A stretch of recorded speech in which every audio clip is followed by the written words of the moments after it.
Hello students, welcome to my history class. Last few weeks we have gone through some videos and PDF file. I hope all of you have seen that PDF file, written from the PDF file and seen the introductory part and explanation part from the videos.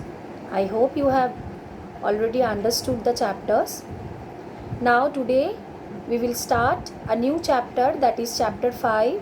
It is in your second summative syllabus and the chapter is about coming of the Europeans and also the parts of Mughal Empire, the foundation of Mughal Empire, its rise and its fall. In the last chapter we have seen, in fourth chapter we have seen the geographical discoveries under the initiative of many countries. Countries like Spain, Portugal, they were the pioneer in these discoveries. So the main motive of these discoveries were to explore the land for the purpose of trade and commerce. The European discovered the first sea route from Europe to India. In 1498 by Vasco da Gama, it was first journey where Vasco da Gama started from Europe to India. Vasco da Gama, starting from Lisbon, the capital of Portugal, rounding the Cape of Good Hope. We have known what is Cape of Good Hope, and we have already seen that it was first named Cape of Storm. After that, the King of Portugal named the portion of the seas Cape of Good Hope, because from there they find a place to reach forward towards the Asian countries.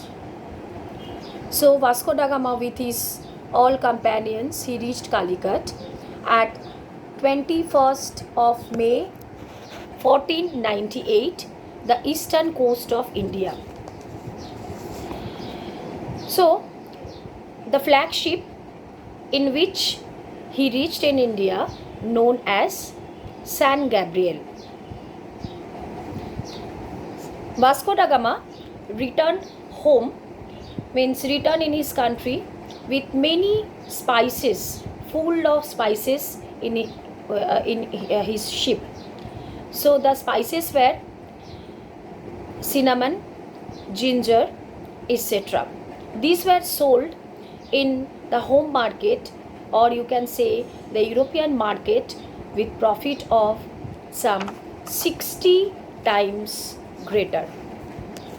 As soon as after that, Pedro Alvarez Cabral, he also reached in many parts of the countries along in India. Following the Portuguese, the Dutch and the English also, and the French sailor also, they flocked in India. In course of time, English rivals, they established the full control over this country, I mean in India. The Portuguese had no intention gaining political control or building up their empire in India. They only come to maintain the supremacy of trade, or you can say the maritime trade in India. The real founder of maritime empire from the Portuguese side is known as Albuquerque. In 1510, he took away Goa from the Sultan of Bijapur and made it the center of Portuguese activities.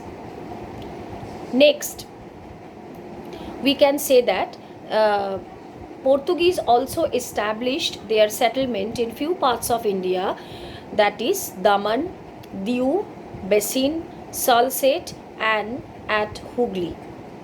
Hooghly, all of you know that. Salsette and Besin in the southernmost part of India. However, they could not maintain the supremacy long in India. They were engaged in piracy and also dependent more on trade. Annoyed by their activities, Mughal Empire Shah Jahan ordered Qasim Khan, that time he was the provincial governor of Bengal, to drive out Portuguese from Hooghly. All this resulted the decline of Portuguese in trade from the beginning of 17th century. So from there, Portuguese monopoly coast in trade in India, it's about a century. But this was possible by only there was no rival that would challenge Portuguese in monopoly trade.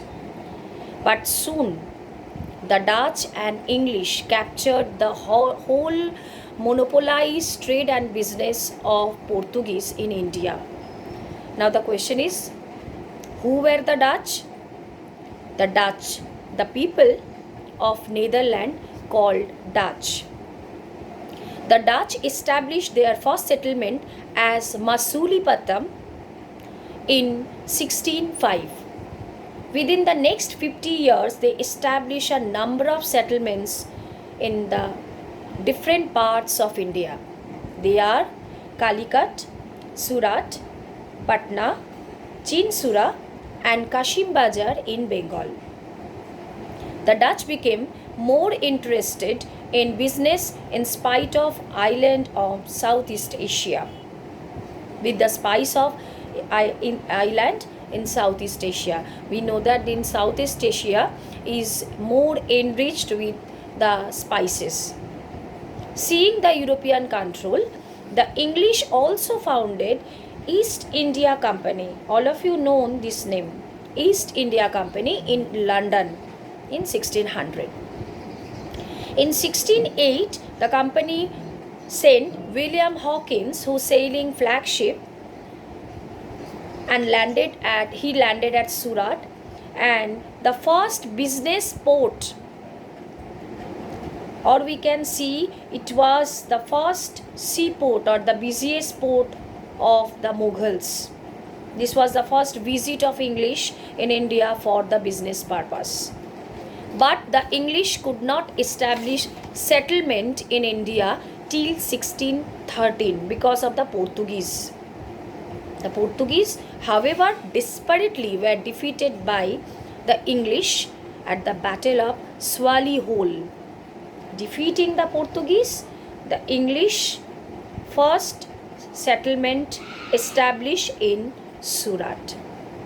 Till that, the next portion we will discuss in my next video. Till that, stay safe and healthy.